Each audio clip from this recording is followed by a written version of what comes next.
শাপলা চেয়েছিল কিন্তু নাগরিক ঐক্য, মাহমুদুর রহমান মান্নার যে দল আছে নাগরিক ঐক্য, তো ওরা কিন্তু প্রথম চেয়েছিল, একবার দরখাস্ত দিয়েছে, তারপর আমার সাথে ওনাদের ডেলিগেশন দেখা করেছে।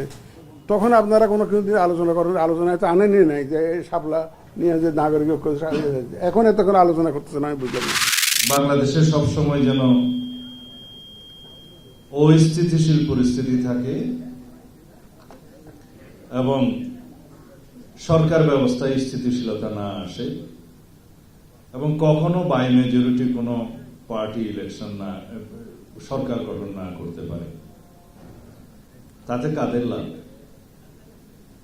লাভ হলো বাংলাদেশে সবসময় অস্থিতিশীল পরিস্থিতি থাকলে যারা লাভজনক পর্যায়ে থাকবে তাদের লাভ।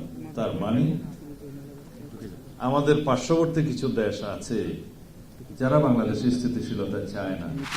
জনগণ যদি আমাদেরকে দেশ শাসনের দায়িত্ব দেন, তাহলে আমির জামাত বলেছেন যে আমরা শাসক হব না, আমরা সেবক হব এবং সকলেই সমতার ভিত্তিতে প্রত্যেকের অধিকার ভোগ করবেন। এবং আমাদের দেশটা বিপুল জনসংখ্যা বেষ্টিত দেশ, এখানকার উন্নয়নের জন্য চায়নার জন্য এক্সপোর্ট প্রসেসিং জোন ইপিজেড সহ নানান অর্থনৈতিক উন্নয়ন এবং বিনিয়োগের পরিবেশ আমরা তৈরি করছি এবং আমাদের সামনে সেই সম্ভাবনা আছে। আগামী নির্বাচনে আপনারা অংশগ্রহণ করবেন, তার কি প্রস্তুতি? আমাদের আমির জামাত বলেছেন আমরা সবসময় নির্বাচনমুখী দল, আমাদের নির্বাচনের প্রস্তুতি আছে, ইনশাল্লাহ আমরা নির্বাচনে অংশগ্রহণের যাবতীয় প্রস্তুতি গ্রহণ করছি।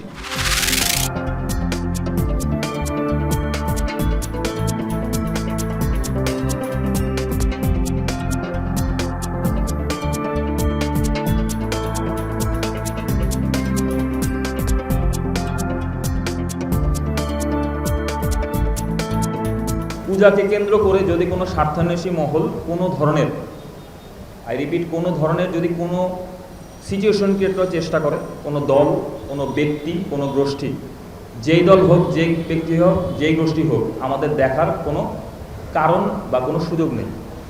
যদি কেউ কোনো ন্যূনতম চিন্তা করে থাকে স্বপ্নেও, তাকে ওটা ভুলে যেতে হবে। আমাদের বাংলাদেশ সেনাবাহিনীর উপরে যে ম্যাজিস্ট্রেসি ক্ষমতা আমাদেরকে দেওয়া হয়েছে তার পূর্ণ প্রয়োগ করে এটাকে আমরা দমন করব।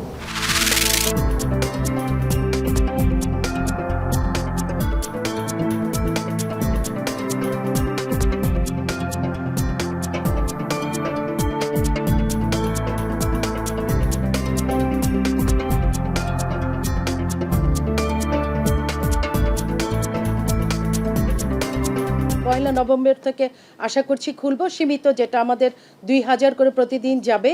এবং এই বিষয়ে একটা সফটওয়্যার আমরা অলরেডি তৈরি করেছি। এই সফটওয়্যার এখন ইন্টিগ্রেশন করে জাহাজ শিল্পের সাথে ইন্টিগ্রেশনের কাজটা চলমান আছে। আশা করি আমরা নির্দিষ্ট সময় এটা ওপেন করতে পারবো, যেটা নভেম্বরের 1 তারিখ থেকে শুরু হবে। প্রথমে ডে ট্যুরটা শুরু হবে, তারপরে শেষের 2 মাস থাকতে পারবে রাতে, তবে সংখ্যাটা 2000ই হবে।